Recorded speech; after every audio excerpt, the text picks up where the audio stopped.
On se retrouve pour le TP loi d'émail. Donc loi d'émail, ça implique qu'on va apprendre à mesurer une tension. Tension, différence de potentiel, donc il va falloir qu'on nomme les différents points sur notre circuit. Donc on a fait le choix A, B, C, D, E, F. Et entre les deux lampes, ce sera le point G. Donc on va apprendre à faire une mesure avec notre voltmètre. Donc pour le voltmètre, ici, la borne V et la borne COM.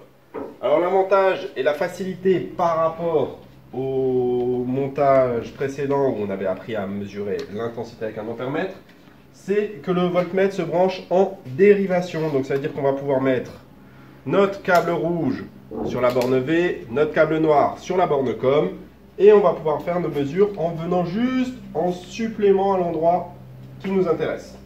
Donc beaucoup plus facile. Mais s'il y a un truc plus facile, il y a un truc plus difficile. Donc, on va vouloir mesurer différentes tensions. On va vouloir mesurer UAF, UFA, UBG, UEG, UFE et UCD. Ça fait beaucoup de mesures, mais vous allez voir, ça ne prend pas tant de temps que ça. Donc, on va commencer avec UAF. UAF, donc ça veut dire que ma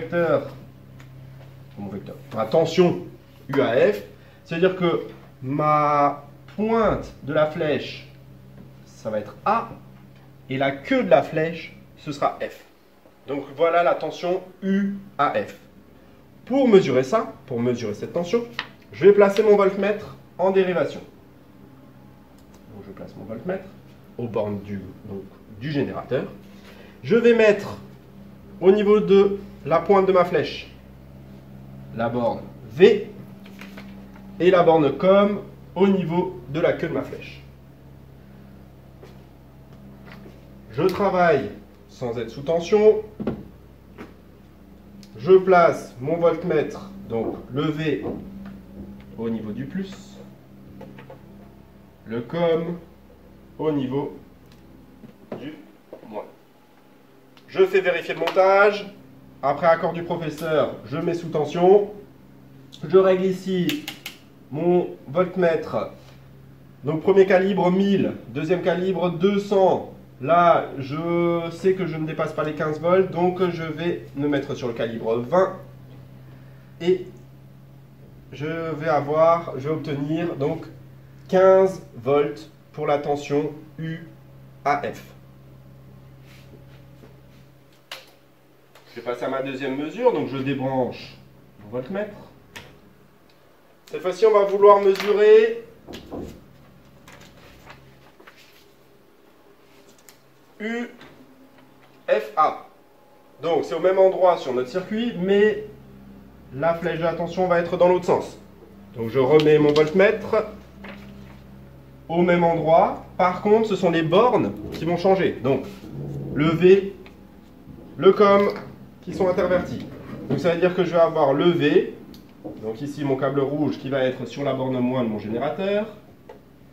Et la borne COM qui sera sur le plus.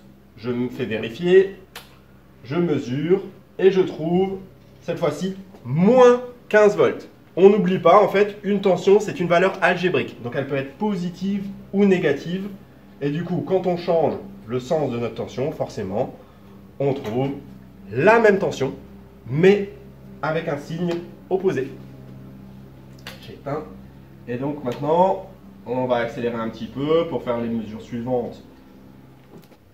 On mesure la tension UBG. Donc, ça veut dire qu'on va être entre le point B et le point G. On prend notre flèche, la pointe vers B et la queue qui pointe vers le point G. Donc, pour ça, je vais mesurer avec mon voltmètre au niveau de la pointe V, au niveau de la queue COM. Je mets mon voltmètre du coup en place, le câble rouge au niveau de mon nœud ici B et le COM au niveau du câble bleu. Je mets sous tension après appel au professeur pour vérifier le câblage. Je fais ma mesure, je trouve 11,8 volts. Maintenant, je fais la mesure de UEG. UEG, donc première lettre E, la pointe de ma flèche au niveau de E,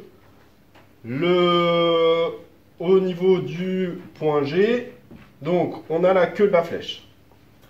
On met notre voltmètre, donc aux bornes de cette lampe, le COM au niveau G, la pointe de la flèche au niveau du E. Je décable mon voltmètre, je mets la borne rouge au niveau donc, le V au niveau des câbles noirs et le COM au niveau du câble bleu. Je fais ma mesure et je trouve moins 3,2 volts. Voilà, plus que 2 mesures. J'éteins, je décable. Et là, on veut cette fois-ci UFE. Donc pour UFE, la flèche va pointer vers F, la queue de la flèche vers E. Ça veut dire que mon voltmètre, il va se mettre comme ça. Alors ça efface un petit peu ma lampe qui est ici, mais on comprend le principe.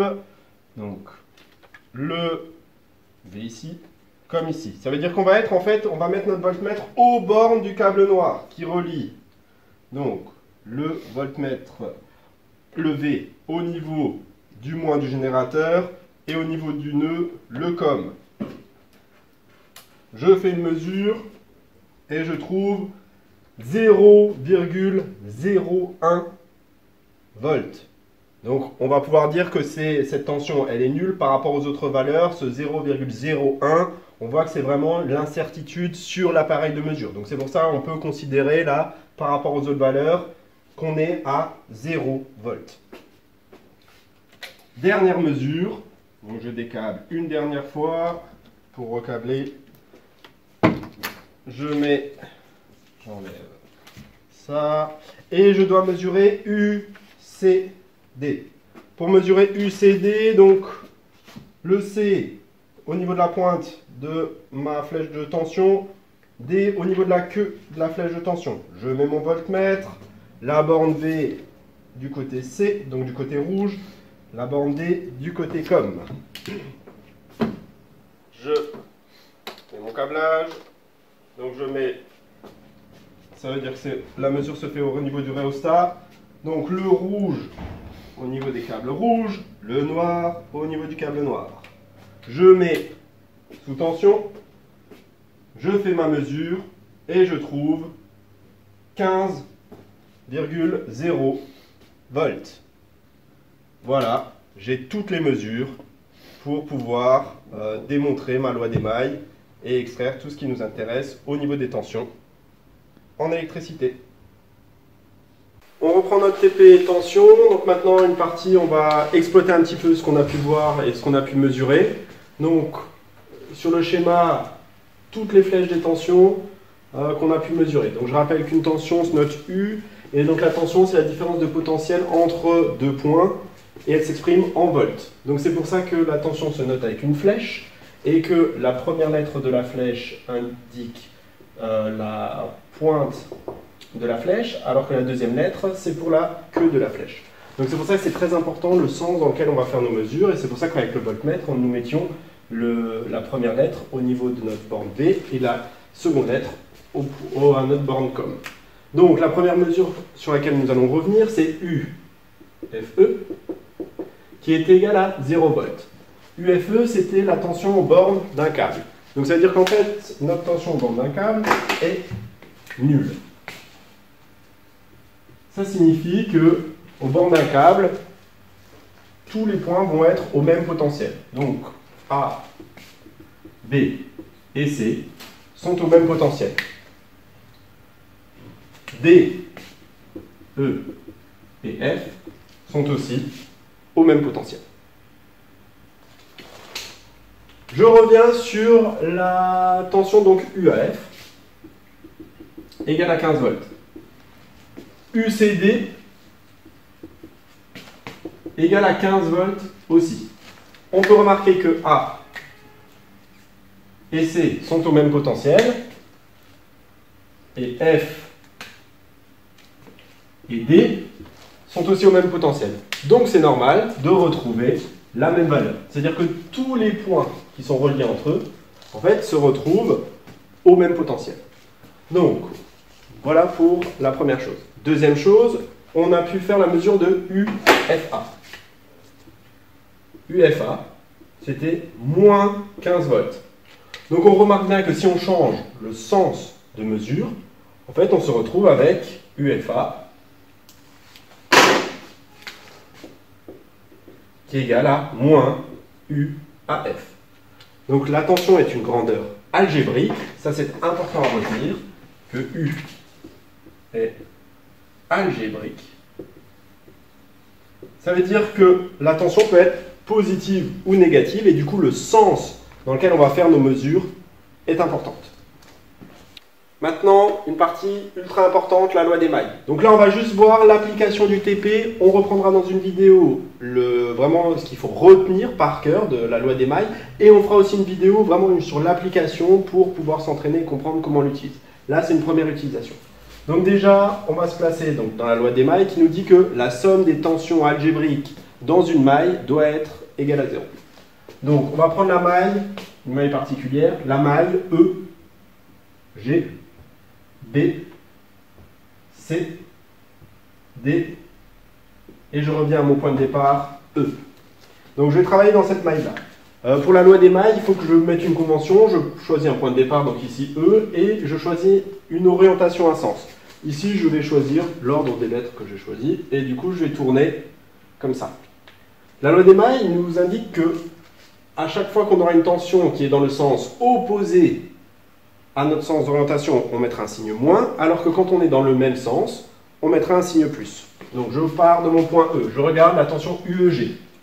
La tension UEG est dans l'autre sens, donc moins UEG. J'arrive sur la deuxième tension, UBG. Je regarde, je suis dans le même sens que mon sens de rotation, donc je vais mettre un plus. Ensuite, j'arrive sur la tension aux bornes du câble, donc la tension UBC, qui va être nulle, on l'a vu juste avant ici. Donc pas besoin de le mettre. Ensuite, UCD. UCD. Donc ma tension est vers le haut, alors que moi je tourne et je vais vers le bas. Donc je vais avoir un signe moins. Et tout ça, donc ensuite, tension UDE. Cette tension est nulle puisqu'on est au bord d'un câble. On est revenu au point E. Donc on a, dans la loi des mailles, on devrait avoir cette égalité qui est égale à 0. Je vais regarder par rapport à toutes les valeurs expérimentales que j'ai pu avoir. Donc, moins 3,2 pour UEG, plus, je regarde juste mes notes, 11,8 volts, moins UCD 15 volts. Je calcule ça. Donc moins 3,2, ça me fait plus 3,2. 3,2 et 11,8, ça me fait 15. 15 moins 15, on retrouve bien que c'est égal à 0. Donc voilà pour le TP d'électricité. Et on n'oublie pas, on révise à fond avant les devoirs surveillés.